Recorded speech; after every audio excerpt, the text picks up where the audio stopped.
ಕವಿದಿಹುದ ಕಾರುಗಿಲ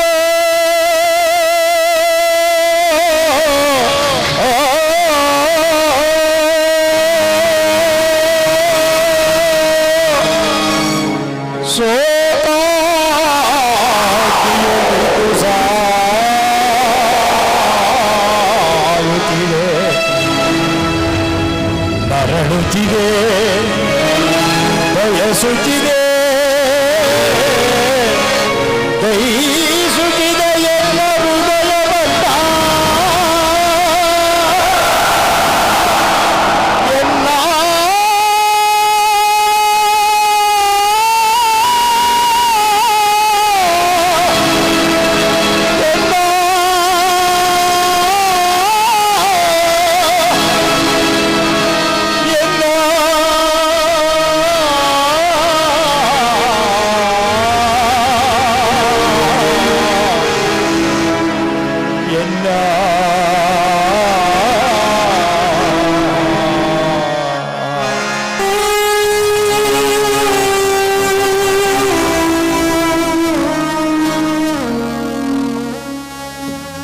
ಸೌಬಲ ರಾಜ ಶಕುನಿ ಸಮತ ನಿನ್ನ ಪ್ರಭುಜರೆಲ್ಲ ನಿನಗಾಗಿ ಹತರಾದರು. ಏನಾಯಿತು ನಿನ್ನ ಪ್ರತಿಜ್ಞೆ?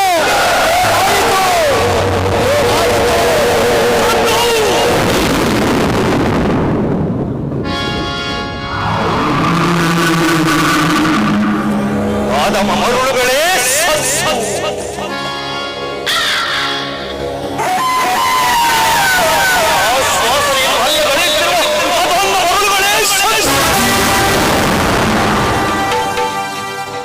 ಈ ಶಕುನಿಯ ಶಪಥವನ್ನೇನೆಂದರಿಯದೆ ನನ್ನನ್ನು ಹೀಯಾಳಿಸುತ್ತಿರುವ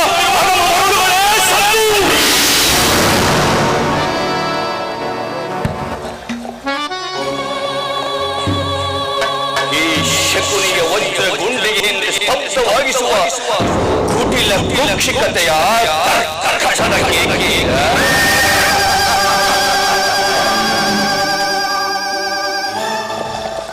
ಪ್ರಳಯಾಲಯಲ್ಲಿ ಪ್ರಚೋದನೆಗೆಯುವ ಪ್ರಚಂಡ ಮಾನವದ ಪ್ರಳಯ ಕುಕ್ಷಿಕತೆಯ ಪ್ರವೀಣ ಮಾತ್ಸರ್ಯದ ನಿಪುಣ ಕಪಟ ದೌತ್ಯ ವಿದ್ಯೆ ವಿಶಾರದ ಪ್ರವೀಣನಾದ ಈ ಶಕುನಿಯೊಡನೆ ನಿಮ್ಮಗಳ ಸಸಲ್ಲಾಪ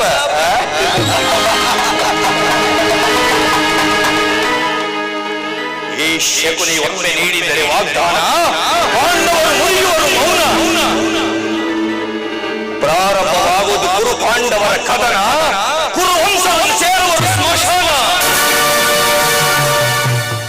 ಅಲ್ಲಿಗೆ ಕುರುಕುಲ ಪತನ, ಆಗ ಈ ಶಕುನಿಗೆ ಸಮಾಧಾನ. ಈ ನನ್ನ ದೇಹದಲ್ಲಿ ಹರಿಯುತ್ತಿರುವ ರಕ್ತದ ಒಂದೊಂದು ಕಣದಲ್ಲೂ ದೇಶ ತುಂಬಿ ಈ ಲೋಕವೇ ಕಪ್ಪಾಗಿಸುವಷ್ಟು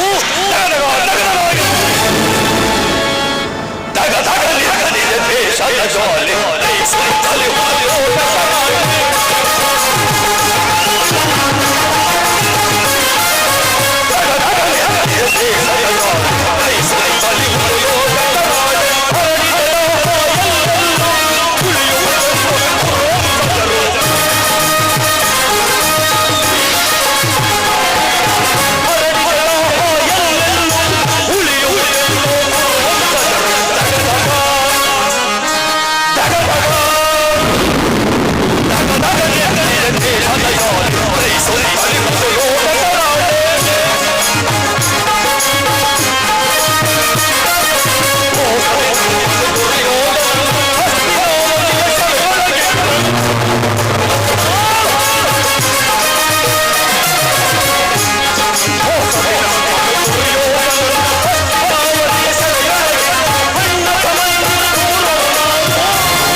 ಆ ಸೆರೆಮನೆ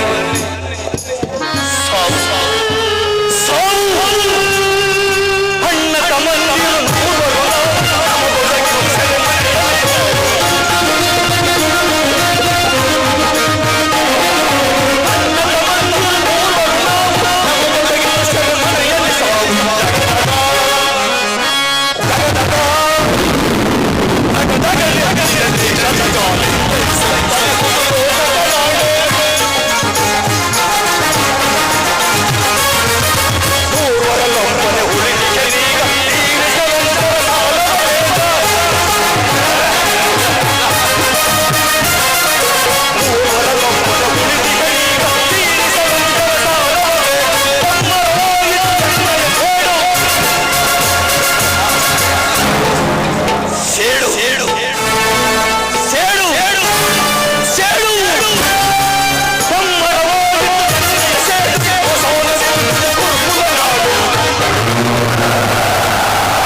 ವಿಶ್ರಾಂತ ವಿಸ್ತಾರ ಯಶೋ ವಿಲಾಸ ವಿರಾಜಿತ ಅಖಂಡ ಭೂಮಂಡಲದೊಳಕಂಡ ಕೀರ್ತಿ ಪ್ರಚಂಡ ಪ್ರತಾಪ ಪೂರಿತ ನಿತ್ಯ ಸಸ್ಯ ಶ್ಯಾಮಲ ಚರಿವನ ಶ್ರೀ ಮೃಗದ ಹತ್ತಿರ ಸಹಸ್ರಭಾವದ ವಿಸ್ತೀರ್ಣವಾದ ಗಾಂಧಾರ ದೇಶದ ಶತ ಸೋದರ ಅನುಜ ಶಕುನಿ ಎಂಬ ನಾಮಾಂಕಿತನಾದ ನಾನು ನಿಷ್ಕಾಮ ನಿಷ್ಕೃಹ ನಿರಾಳರಾಗಿ ಸತತವು ಸುಮುತ್ರ ಸಾಹಿತ್ಯ ಸಂಗೀತ ಸಡಗರ ಸಂಭ್ರಮಗಳಿಂದ ಸುಬುದ್ಧಿಯ ಸುಜನ ಸುವರ್ಣ ಭೂಮಿಯಾದ ಗಾಂಧಾರ ದೇಶದಲ್ಲಿ ರಾಜಕುಮಾರನಾಗಿ ಮೆರೆಯಬೇಕಾಗಿದ್ದ ನಾನು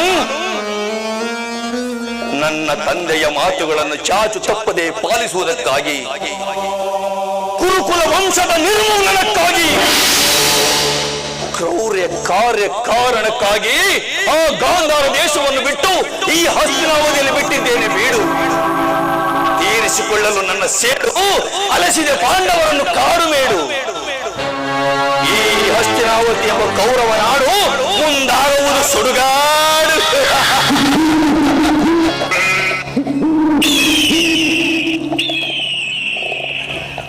ನನ್ನ ತಂಗಿಯು ಸೌಂದರ್ಯವನ್ನು ನೋಡಿ ಆ ಭೀಷ್ಮನ ಹತ್ಯೆಯಾದ ಅಂಬಿಕೆಯು ಹೊಟ್ಟೆಗಿಚ್ಚುಪಟ್ಟು ತಡೆಯಲಾರದೆ ಮೋಸದಿಂದ ಭೀಷ್ಮನನ್ನು ನನ್ನ ಸೋಬರ ರಾಜ್ಯಕ್ಕೆ ಕಳುಹಿಸಿ ನಮ್ಮನ್ನೆಲ್ಲ ಮೋಸದಿಂದ ಎದರಿಸಿ ಬೆದರಿಸಿ ಸೋಲಿಸಿ ನನ್ನ ತಂಗಿಯನ್ನು ಬಲವಂತವಾಗಿ ಅಪಹರಿಸಿಕೊಂಡು ಕೂಡಲೇ ಭವಿಷ್ಯವನ್ನು ಮುಚ್ಚಿಟ್ಟು ಅವನಿಗೆ ಮದುವೆ ಮಾಡಲಿ 45 ವರ್ಷಗಳೇ ಕಳೆದವು.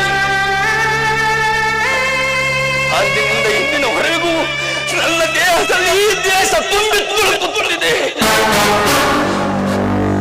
ಹೋದರೆ ಸೇಡನ್ನು ತಿಳಿಸಿಕೊಳ್ಳಲು ಎಲ್ಲಿ ನನ್ನ ತಂಗಿ ಗಾಂಧಾರಿ ಮನಸ್ಸು ನೈಯುವುದೆಂದು ನಾನು ಕಾದು ಕುಳಿತೆ. ಆದರೆ ನನ್ನ ತಂಗಿ ಮಾಡಿದ್ದೇನು?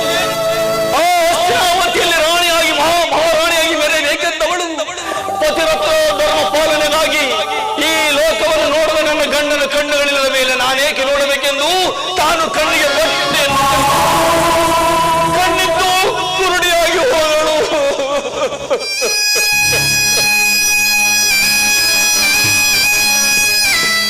ಆಗ ನನ್ನ ಸೇಡಿಗೆ ಸ್ವಲ್ಪ ವಿರಾಮ ಇಡಬೇಕಾಯಿತು. ಆದರೆ ಅಷ್ಟಕ್ಕೆ ಸರಿಯಾಗಿ ಪಾಂಡುರಾಜನು ಮರಣ ಹೊಂದಿದನು. ಅವರ ಮೊದಲನೇ ಪತ್ನಿಯಾದ ಕುಂತಿದೇವಿಗೆ ಧರ್ಮ ಭೀಮ ಅರ್ಜುನರೆಂಬ ಮಕ್ಕಳಾದರು. ಅವಳ ಸವತಿ ಮಾತ್ರಿಗೆ ನಕುಲ ಸಹೋದರರ ಜನ್ಮ ನೀಡಿ ತಾನೂ ಸಹ ಸ್ವರ್ಗಸ್ಥಳಾದರು. ಇತ್ತ ನನ್ನ ತಂಗಿಗೆ 100 ಜನ ಗಂಡು ಮಕ್ಕಳು, 1 ಹೆಣ್ಣು ಮಗುವಾಯಿತು. ಆಗ ನನ್ನ ಸೇಡಿಗೆ ಒಂದು ಚಿಗುರು ಹೊಡೆಯಿತು. ಸೇಡಿನ ಸಂಚಿಗಾಗಿ ಹೊಂಚು ಹಾಕುತ್ತಿದ್ದ ನನ್ನ ತಲೆಯಲ್ಲಿ ಮಿಂಚಿನಂತೆ ಹೊಳೆಯುವುದು ಯಾಯಾದೇ ಕಲಹದ ಬೀಜ ಬಿತ್ತುವುದು. ಅಂದಿನಿಂದಲೇ ನನ್ನ ಸೇಡನ್ನು ಪ್ರಾರಂಭ ಮಾಡಿದೆ.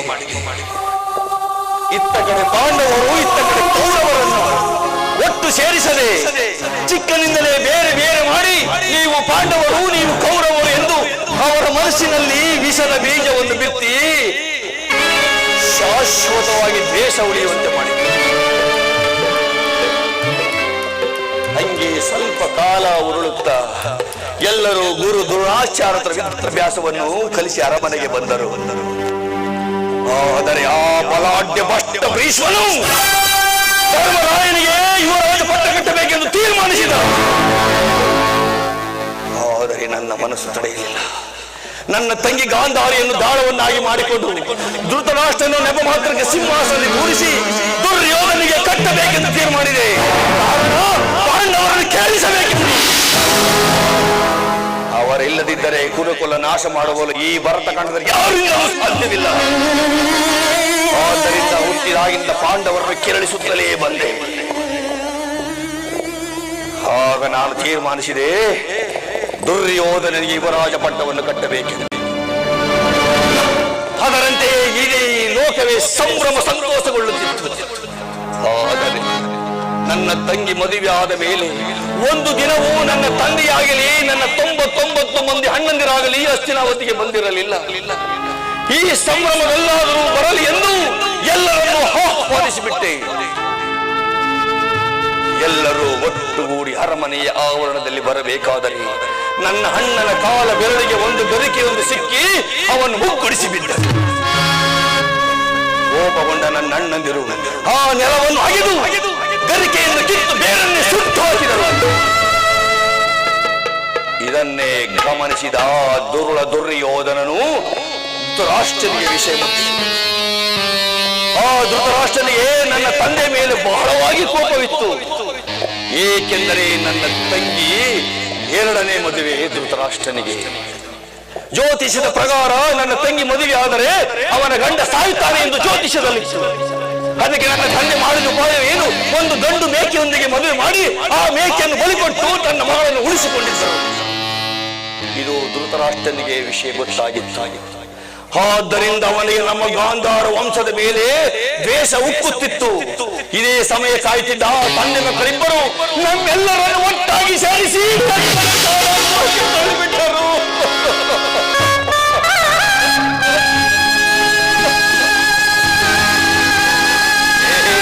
ದುರ್ಯೋಧನ,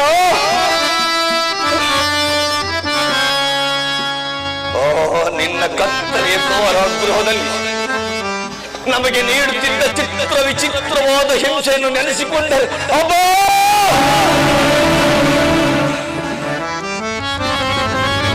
ಕೈ ಕಾಲುಗಳೇ ಕಂಪಿಸುವ, ದೇಹವೇ ನಡುಗುವುದು. ಶಕುನಿಯ ಗಡ್ಡದೆ ಗುಂಡಿಗೆ ಸ್ತಬ್ಧವಾಗುವುದು. 1000 ಬಾಣಗಳು ನನ್ನೆದೆಗೆ ಏಕಕಾಲದಲ್ಲಿ ಚುಚ್ಚಿದಂತೆ. ದುರ್ಯೋಧನ, ಇಷ್ಟು ಸಾಲದಿಂದ 10 ಜನರಿಗೂ ಸೇರಿ ಒಂದು ಹಿಡಿಯನ್ನ ಒಂದು ಒಳಗೆ ನೀರು ಕೊಡು. ಇದನ್ನರಿತ ನನ್ನ ತಂದೆ ಎಲ್ಲರಿಗೂ ಒಂದು ಬುದ್ಧಿ ಮಾತು ಹೇಳಿದ. ಶತಪುತ್ರರೇ, ಒಂದು ಮಾತನ್ನು ಹೇಳಿದರೆ ಕೇಳಿ. ನಾವು ಶರಮನೆಯಿಂದ ಹೊರ ಹೋಗಲು ಸಾಧ್ಯವಿಲ್ಲ. ನಮ್ಮ ಗಾಂಧಾರ ವಂಶದ ಕುಡಿ ಬೆಳೆಯುವುದಿಲ್ಲ. ಆದರೂ ನಮ್ಮ ಮನಸ್ಸಿಗೆ ಶಾಂತಿ ಬೇಕಾದರೆ ಇಡೀ ಕುರುಕುಲವನ್ನೇ ಸಂಪೂರ್ಣ. ಆದ್ದರಿಂದ ನಿಮ್ಮೆಲ್ಲರಿಗೂ ಕಿರಿಯವನಾದ ಈ ಶಕುನಿಯನ್ನು ಉಳಿಸಿ ನಿಮ್ಮೆಲ್ಲ ಶಕ್ತಿಯನ್ನು ಅವನಿಗೆ ದಾರಿಯರಿ ಆ ಒಂದು ಇಡೀ ಅನ್ನ ಒಂದು ಒಳನವರಿಗೆ ನೀಡಿ ಎಂದು ತೀರ್ಮಾನಿಸಿ ನನ್ನ 99 ಮಂದಿ ಅಣ್ಣಂದಿರು ಅನ್ನವನ್ನು ನನಗೆ ನೀಡಿ ಆ ಒಂದು ಒಳಲು ನೀರನ್ನು ನನಗೆ ಕಟ್ಟು ನನ್ನ ಕಣ್ಣ ಮುಂದೆ ಒಬ್ಬೊಬ್ಬರಾಗಿ ಹತರಾಗಿ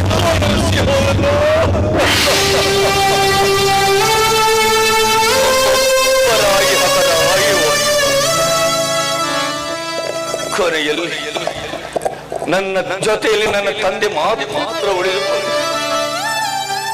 ಆಗ ನನ್ನ ತಂದೆ ನನಗೊಂದು ಕಿವಿ ಮಾತನ್ನು ಹೇಳಿದ್ದೆ, ಶಕುನಿ ಹೆದರಬೇಡ, ನನ್ನಲ್ಲಿ ಇನ್ನೂ ಒಂದು ಉಪಾಯವಿದೆ, ನೀನು ಹೆದರಬೇಡ.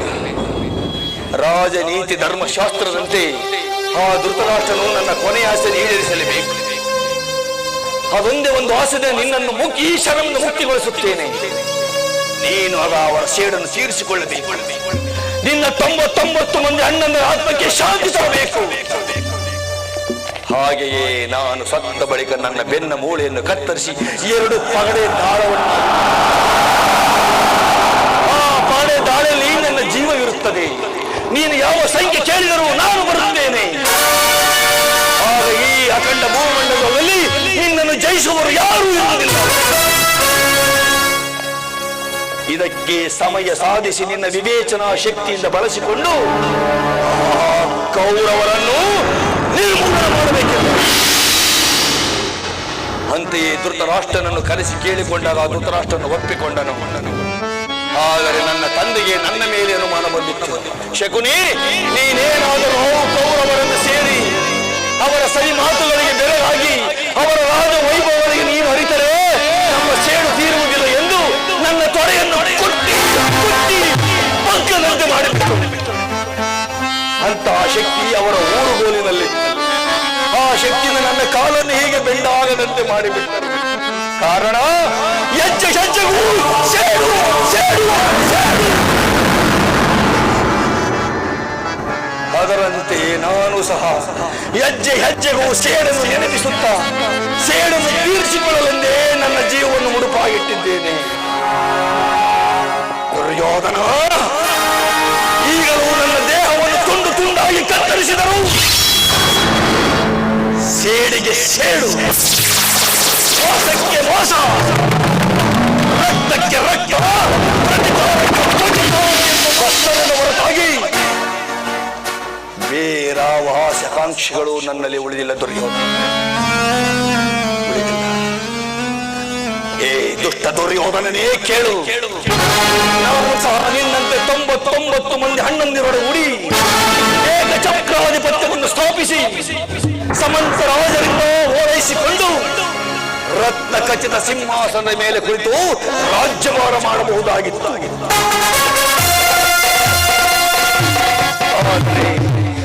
ಆ ವಿಧಿಯಾಡ ಗಾಳಿ ನನ್ನ ಆಶೆಗಳೆಲ್ಲ ಸಿಕ್ಕಿದ ಸಭೆಯಲ್ಲಿಂದ ತೂರಿ ಹೋದವು. ಆದರೂ ಚಿಂತೆ ಇಲ್ಲ ದುರ್ಯೋಧನ, ಮುಳ್ಳನ್ನು ಮುಳ್ಳಿನಿಂದಲೇ ತೆಗೆಯಬೇಕು, ವಜ್ರ ವಜ್ರದಿಂದಲೇ ಚಾಲಿಸಬೇಕು. ನಿನ್ನಂತಹ ಮೋಸಗಾರನನ್ನು ಮೋಸದಿಂದಲೇ ನಾಶಪಡಿಸಬೇಕು. ನುಡಿಯಂತೆ ನಾನು ನಿನ್ನನ್ನು ಸೇರಿ ಹಡಿಗಡಿಗೂ ನಿನ್ನ ಅಡ್ಡ ದಾರಿಯನ್ನು ಇಡಿಸಿ ನನ್ನ ಸೇರನ್ನು ತೀರಿಸಿಕೊಳ್ಳುತ್ತೇನೆ. ದುರ್ಯೋಧನ, ತಾಯಿಯ ಕಣ್ಣೀರಿಂದ ತೊಯ್ದು ಗುರು ರಕ್ತ ಹಿರಿಯರಿಂದ ಕಳಂಕಿತನಾಗಿ ಪುತ್ರ ದೋಷದಿಂದ ದಯಿಸುತ್ತ ವಿಲ ವಿಲ ವಿಲನ ಒದ್ದಾಡುವಂತೆ ಹಸ್ತಿನಾವತಿಯ ದ್ವಾರದಿಂದ ಕ್ಷೇತ್ರದ ದ್ವಾರವರೆಗೂ ರಕ್ತದ ಕೋಳಿಯನ್ನು ಎಸೆಸಿದ್ದೇನೆ.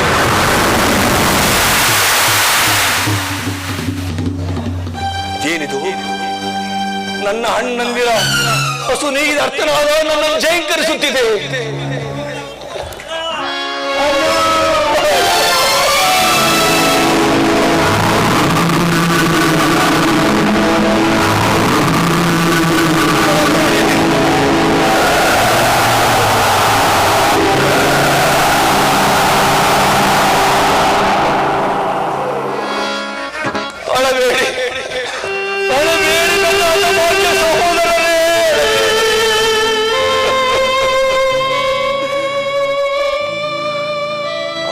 ಕೌರವರ 100 ಜನರ ಚಿನ್ನ ಮುಂಡಗಳನ್ನು ಚೆಂಡಾಡಿ ನಿಮಗೆ ನರಕದಲ್ಲಿ ನಿರಾಜನವನ್ನು ಮಾಡಿಸುತ್ತೇನೆ. ಅಷ್ಟೇ ಅಲ್ಲ, ಅವರ ರಕ್ತವನ್ನು ಹೀರಿ ನಿಮಗೆ ತರ್ಪಣ ಇಡುತ್ತೇನೆ. ಆ ಭೀಷ್ಮನು ಮಾಡಿದ ಪ್ರತಿಜ್ಞೆಯಂತೆ ನಾನು ಸಹ ಇಂದು ಪ್ರತಿಜ್ಞೆ ಮಾಡಿ ಹೇಳುತ್ತಿದ್ದೇನೆ. ಉತ್ತರೆಯು ಗರ್ಭವತಿ ಆಗಿರುವಳು. ಅವು 6 ತಿಂಗಳಲ್ಲಿ ಪಾಂಡವರ ವಂಶದ ಕುಡಿ ಕಣ್ಣು ಬಿಡುವುದು. ಅದೇ 6 ತಿಂಗಳಲ್ಲಿ ಇಡೀ ಕೌರವ ಕುಲವನ್ನೇ ಅಲ್ಲಿಗೆ ನನ್ನ ಆಯಸ್ಸು ಸಹ ಮುಗಿದು ಹೋಗುತ್ತದೆ. ಆದರೆ ನಾನು ಹೇಳಿ ಆಗುವುದಿಲ್ಲ. ಕೌರವರನ್ನು ಸರ್ವನಾಶ ಮಾಡಿದ ಮೇಲೆ ನಾನು ಕೌರವರಿಗೆ ಅವರ ತಿಂದಿನ ಹುಟ್ಟಿನ ಋಣಕ್ಕಾಗಿ ಕೌರವರ ಪರವಾಗಿ ಹೋರಾಡಿ ವೀರ ಮರಣವನ್ನು ಇದು ಸತ್ಯ ಸತ್ಯ ಸತ್ಯ.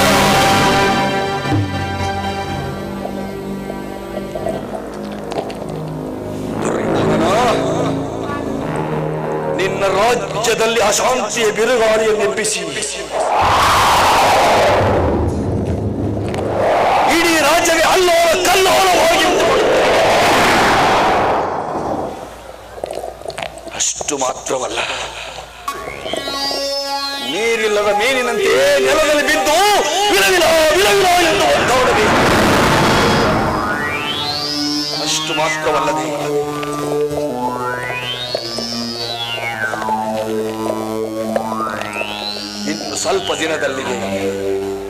ಇನ್ನು ಸ್ವಲ್ಪ ದಿನದಲ್ಲಿಯೇ ನಿನ್ನ ಹೆಜ್ಜೆ ಹೆಜ್ಜೆಗೂ ಸೇಡಿನ ಬೀಜವನ್ನು ಬಿತ್ತಿ ನನ್ನ ಮಾತನ್ನೇ ನೀನು ನಂಬಿ ನಡೆಯುವಂತೆ ಮಾಡಿ ಕೃಷ್ಣನ ತಂತ್ರಕ್ಕಿಂತ ಈ ಶಕುನಿಯ ಕುತಂತ್ರವನ್ನು ಹೂಡಿ ಪಾಂಡವರನ್ನು ಕೆರಳಿಸಿ ನಿನಗೆ ನರಕದ ಮಾರ್ಗವನ್ನು ಎಣಿಸುತ್ತೇನೆ ದುರ್ಯೋಧನ.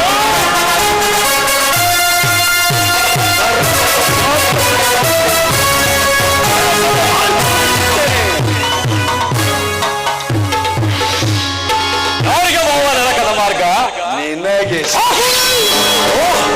ಕೌರವೇಶ್ವರ, ನಿನಗೆ ವೈರಿಗಳಾದ ಪಾಂಡವರು ಎನ್ನುವಷ್ಟರಲ್ಲಿ ನೀನೆಲ್ಲಿ?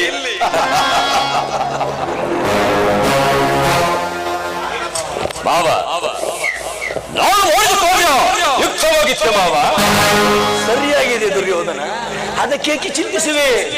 ಕೃತವರ್ಮ ಜೇದ್ರತರೆಲ್ಲರೂ ಸೈನ್ಯ ಸಮೇತರಾಗಿ ಹೊರಟರೆಂದು ದೂತನ ಸಮಾಚಾರ ತಂದನಲ್ಲವೇ? ಮಾವ, ನಾನು ಹೊರತಾಗಿ ಚಿಂತಿಸುತ್ತಿಲ್ಲ. ಈ ದುರ್ಯೋಧನನು ಅಸಹಜ ಸ್ವಾಮಿ.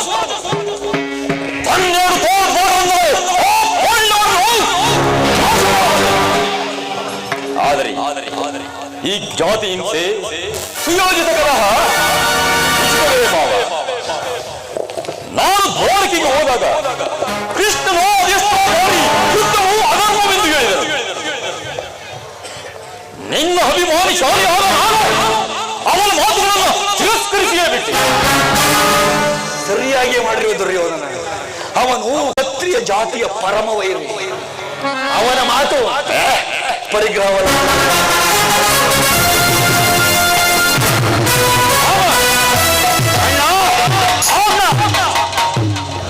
ಅಣ್ಣ ಅಣ್ಣ ಕೃಷ್ಣನು ಹಸ್ತಿನಾವತಿಗೆ ಬಂದಿರುವಂತೆ ನಾಳೆ ಪ್ರಾತಃ ಕಾಲ ರಾಜಸಭೆಯಲ್ಲಿ ಶಾಂತಿ ಸಂಧಾನ ನಡೆಸುವನಂತೆ.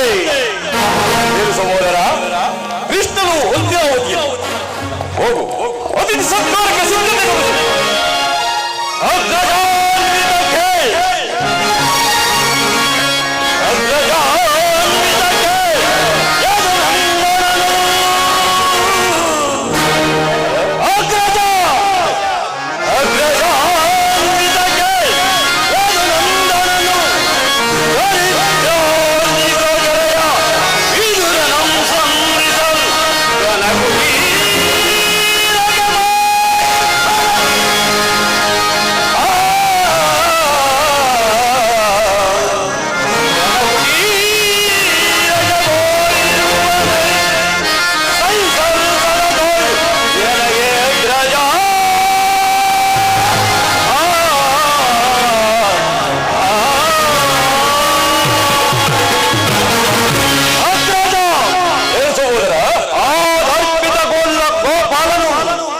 ನಮ್ಮ ಸತ್ಕಾರವನ್ನು ಸ್ವೀಕರಿಸುವುದಿಲ್ಲ.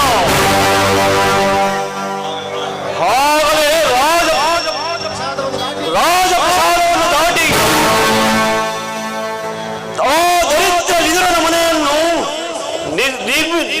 ಪ್ರವೇಶಿಸುವರು. ಈ ಅವಹೇಳನವನ್ನು ಸಹಿಸಲು ಸಾಧ್ಯವಿಲ್ಲ ಅಣ್ಣ, ಸಾಧ್ಯವಿಲ್ಲ. ಇದು ಅವಹೇಳನವಲ್ಲ, ಕೃಷ್ಣನು ಭಕ್ತ ಹೊರದಿನ. ಇದರಿಂದ ಅವರಿಗೆ ಭಕ್ತರು ಒತ್ತಾಡಿರುವರು. ಈ ದಿನ ಭಕ್ತರ ಸತ್ಕಾರಗಳನ್ನು ಸ್ವೀಕರಿಸಿ ನಾಳೆ ನಮ್ಮ ಬಂದೇ ಬರುವ. ಯೋಚಿಸಬೇಡ, ಹೋಗುತ್ತಮ್ಮ.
ಇದು ಸತ್ಕಾರ ಸಲ್ಲದು ಸಲ್ಲದು.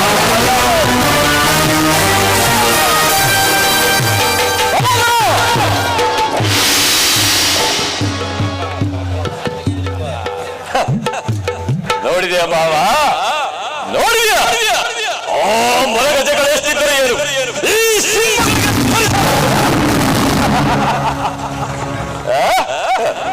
ಬಾಬಾ. ಈಗೇನು ಮಾಡುವುದು? ಆ ಕೃಷ್ಣನ ಸಂಧಾನವನ್ನು ಒಪ್ಪಿಕೊಳ್ಳುವುದು ಅಥವಾ ಯುದ್ಧದ ಸಿದ್ಧವೆಂದು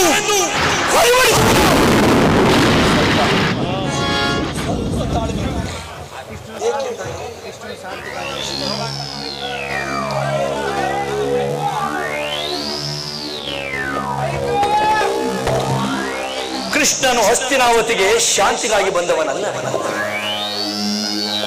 ಈ ಭರತ ವರ್ಷದಲ್ಲಿ ಎಲ್ಲ ಕ್ಷತ್ರಿಯರನ್ನು ನಿರ್ಮೂಲ ಮಾಡಬೇಕೆಂದು ಅವತರಿಸಿರುವರು. ಯಾರು ಅವರನ್ನು ಭಗವಂತನೆಂದು ಪೂಜಿಸುವರೋ ಅವರನ್ನೇ ಮೊದಲು. ಶಿಶುಪಾಲ ಜರಾಸಂಧ ಎಂಥ ಮಿತ್ರರಾಗಿದ್ದರು. ಅವರನ್ನು ಕಾರಣವಿಲ್ಲದೆ ಒದಿಸಿಬಿಟ್ಟನು. ಅಷ್ಟು ಮಾತ್ರವಲ್ಲ, ಆ ಕಂಸನನ್ನು ಧ್ವಂಸ ಮಾಡಿ ಹರಳು ಮುರಳಾದ ಆ ಉಗ್ರಸೇವನನ್ನು ಸಿಂಹಾಸನದಲ್ಲಿ ಕೂರಿಸಿ ಅವನ ಸಹೋದರನ ಸುರಪಾನಮತ್ತನನ್ನಾಗಿ ಮಾಡಿ ರಾಜಲಕ್ಷ್ಮಿಯನ್ನು ತಾನು ಕೈ ಹಿಡಿಯಲಿಲ್ಲವೇ? ಇಂಥವನಿಗೆ ಮನ್ನಣೆಯ ದುರ್ಯೋಧನ. ನಿನಗೇಕೆ ಆ ಕೃಷ್ಣನ ಮೇಲೆ ಇಷ್ಟೊಂದು ದ್ವೇಷ? ಅವನು ಕ್ಷತ್ರಿಯ ಜಾತಿಯ ಕಳಂಕ ಸ್ವರೂಪನು. ಆದ್ದರಿಂದ ಅವನ ಮೇಲೆ ನನಗೆ ಇಷ್ಟೊಂದು ದ್ವೇಷ. ಭಾವ ಆಗಿದ್ದ ಬೇರೆ ನನ್ನನ್ನೇಕೆ ಕಳಿಸಿದೆ? ಈ ಚಂದ್ರಕುಲ ಚಕ್ರೇಶ್ವರಿಗೆ ಆ ಒಂದು ಸಹಾಯವನ್ನು ಬೇಡುವುದು ಉಚಿತವಾದ ಕಾರ್ಯವಾಗಿತ್ತು ಭಾವ. ಉದ್ದೇಶವಿತ್ತು ಕಣಯ್ಯ. ಏನು ಭಾವ, ಏನು ಭಾವ ನಿನ್ನ ಉದ್ದೇಶ? ವಿಷದ ತಾಳ ಸರ್ಪದ ವಿಷದ ಹಲ್ಲನ್ನು ಕಿತ್ತ ಬಳಿಕ ಅದರೊಡನೆ ಸರಸ ಮಾಡಬಹುದಲ್ಲ.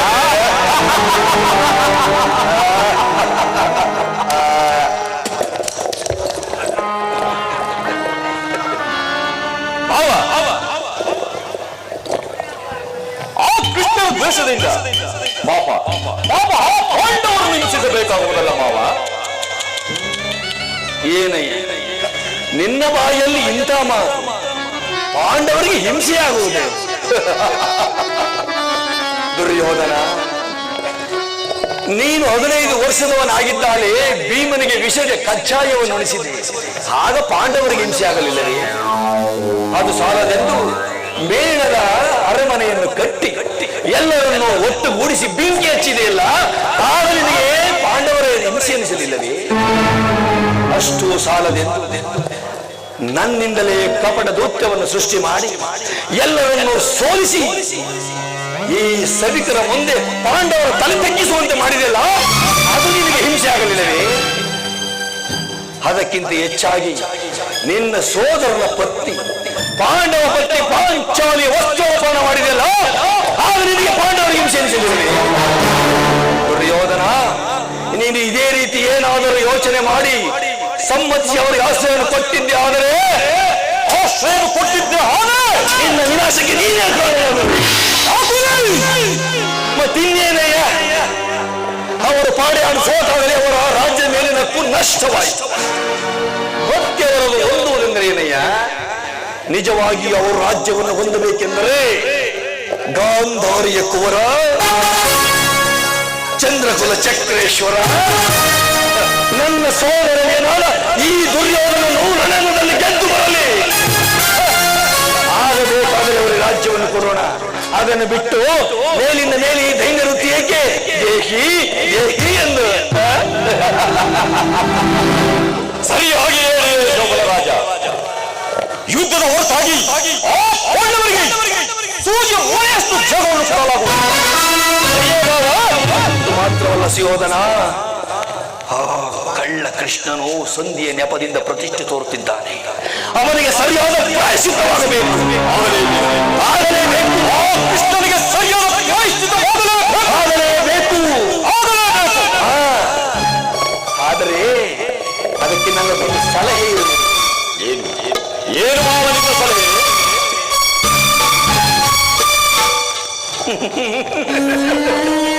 ದುರ್ಯೋಧನ, ಅದನ್ನು ಸಮಯ ಬಂದಾಗ ತಿಳಿಸುತ್ತೆ. ಮಾವ, ನಿನ್ನ ಸಲಹೆ ಹೊರತಾಗಿ ಈ ದುರ್ಯೋಧನನು ಯಾವ ಕಾರ್ಯವನ್ನು ಮಾಡುವುದಿಲ್ಲ. ಸರಿಯೇ ಮಾವ?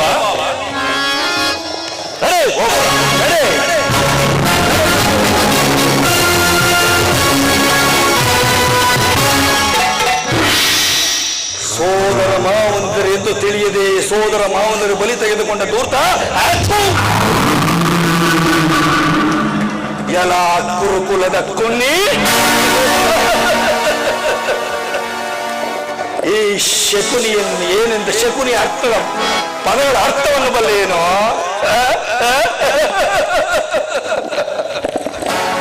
ಶಾ ಎಂದರೆ ಶಸ್ತ್ರಾಸ್ತ್ರವಿಲ್ಲದೆ, ಎಂದರೆ ಈ ಕುರುಕುಲವನ್ನೇ, ನೀ ಎಂದರೆ ನಿರ್ಮೂಲನ ಮಾಡುವುದೇ ಅಕ್ಷರದ ಅರ್ಥ.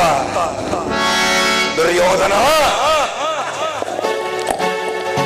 ಓರ್ವ ಬಿರುಗಾಳಿಗೆ ಸೇಡಿದ ಬಿರುಗಾಳಿಯಲ್ಲಿ ಎಬ್ಬಿಸಿ ಮಿಂಚಿನಂತೆ ಪ್ರಜ್ವಲಿಸಿ ಸಿಡಿಲುಗಳಿಗೆ ಭೂಮಿಯ ಗುರಿಯಂತೆ ಮಾಡಿ ನಿನ್ನ ರತ್ನ ಕಚ್ಚಿದ ಸಿಂಹಾಸನವನ್ನು ರಕ್ತದ ಮಡುವಿನಂತೆ ಮಾಡುತ್ತಿದ್ದೇನೆ. ದುರ್ಯೋಧನ, ಆ ರಣರಂಗದಲ್ಲಿ ನಿನಗಾಗಿ ಕಣ್ಣೀರು ಇಡುವರೊಬ್ಬರು ಇಲ್ಲದೆ ನೀರು ನೀರು ನೀರು ಎಂದು ಕೂಗಿದರು ನೀರು ಕೊಡುವವರಿಲ್ಲದೆ ಆ ರಣರಂಗದಲ್ಲಿ ಬಿದ್ದು ವಿಲವಿಲ ವಿಲವಿಲ ಅದನ್ನು ನಾನು ಈ ಕಣ್ಣಿನ ನೋಡಿದರೆ ಈ ಶಕ್ತಿಗೆ ಶಾಂತಿ. ಅಷ್ಟು ಮಾತ್ರವಲ್ಲ, ಆ ನಿನ್ನ ಸತಿ ಭಾನುಮತಿ ಮಣ್ಣಿಗೆ ಮುಂದೆಯಾಗಿ ಮೇಲೆ ಬಿದ್ದು ಒದ್ದಾಡಬೇಕು.